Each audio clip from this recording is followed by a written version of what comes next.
The tools you'll need for this project is a template. Go ahead and cut out that template if it's not cut out yet. 2 wooden dowels, a rolling pin, a knife.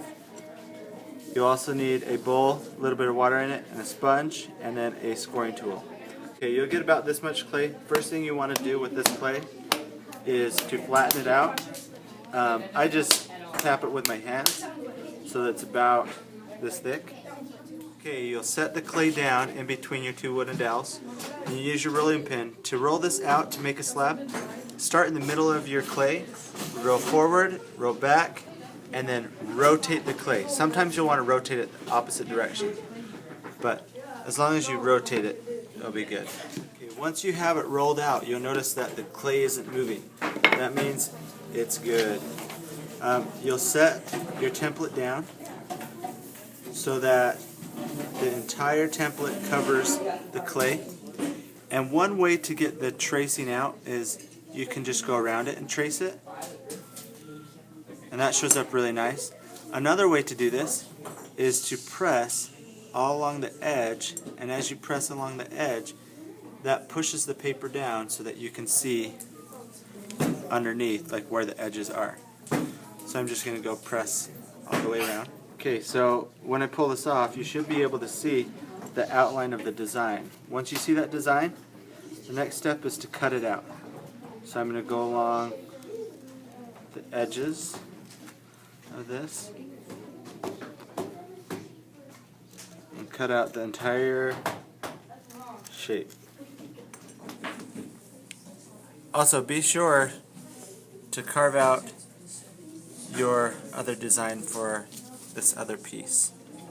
Okay, next thing you want to do is you're going to take your rib, you're going to use the flat side, bend it slightly, and then go straight from side to side over your entire piece. The reason we do this is this will strengthen the walls so that they don't fall apart on you when we put it into a mug shape. Do it on one side, carefully flip it over, and do it on the other side. Okay, now that I've gone over both sides, I'm going to put it upside down, rotate it so that the edges line up. Okay, one thing that happens sometimes when people get to this point, it'll start to crack. So if it starts to crack, just push those pieces together. And then we want to score these 2 edges. We're connected. Remember, score, slip, press, compress. So we're going to score it.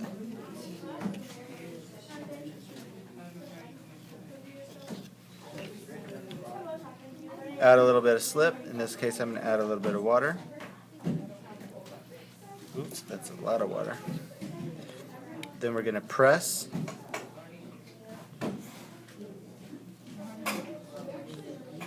And then compress. Now to compress this, I'll use the tools that I have and press inside and outside.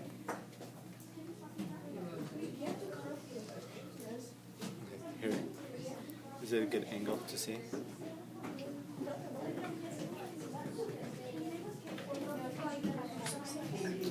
Once you've connected it really well, go ahead and compress all the outside of your entire project.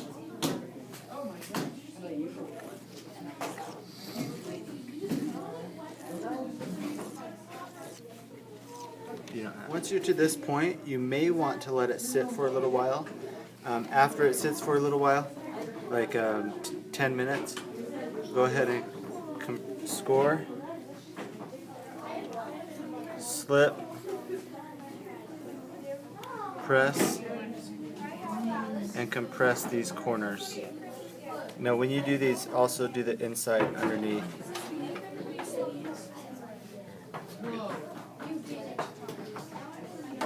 Also do the inside underneath. Once you've connected all the edges, you're going to want to connect this top piece.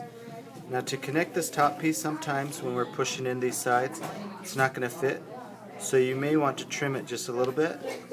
I just use my finger, look on top to see about how far I need to trim it in. Now that it's cut to size, I'm going to score the inside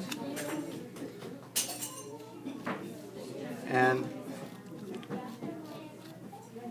this side. So when I try to press it in there, it will stay nice and stick. Okay, now this one's going to be a little bit hard to press and compress, in part because it will want to cave in on you. But be sure to reach your hand inside and then compress the outside. And when you're reaching your hand in, support it with a rounded hand shape so that it doesn't break on you. Once you're finished inside compressing all the edges, go ahead, you've got the outside compressed, go ahead and leave it straight up and down, and then go through and smooth out all the way around using your rib tool. That way you strengthen all the walls.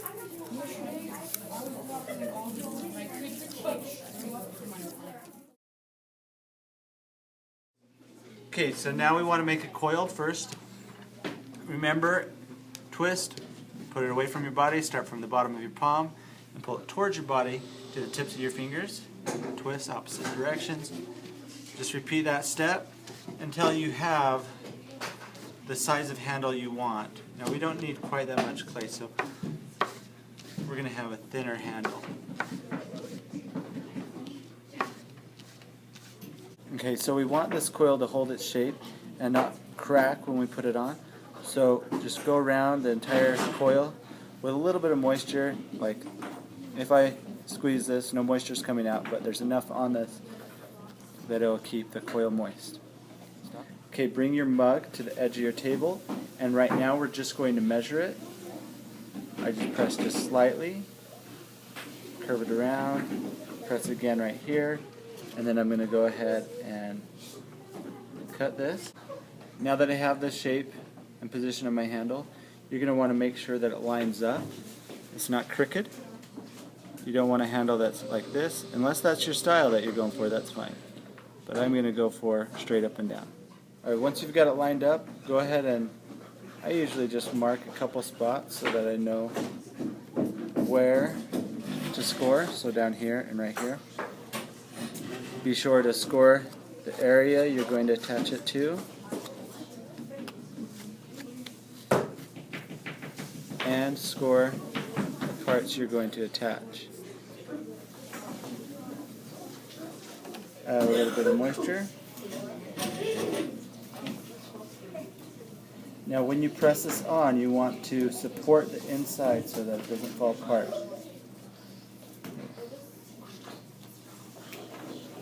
So I've got one hand inside, one finger inside and the other outside. Then I'll do the same thing on the top. However, now I'm going to hold it out a little ways. The last thing I need to do is compress all the edges. Okay.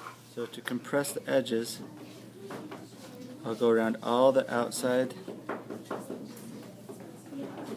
Now for this part in here that I can't reach with my hand, I'm going to use a knife. So I ended up finishing this mug, however, it broke. But one thing you want to make sure of when you compress the edges is that it goes, your handle is straight up and down. So this one was a little bit crooked, this one's a little bit over to the side, and this one's to the other side. Normally you want to make sure that's straight up and down. You compress the edges all the way around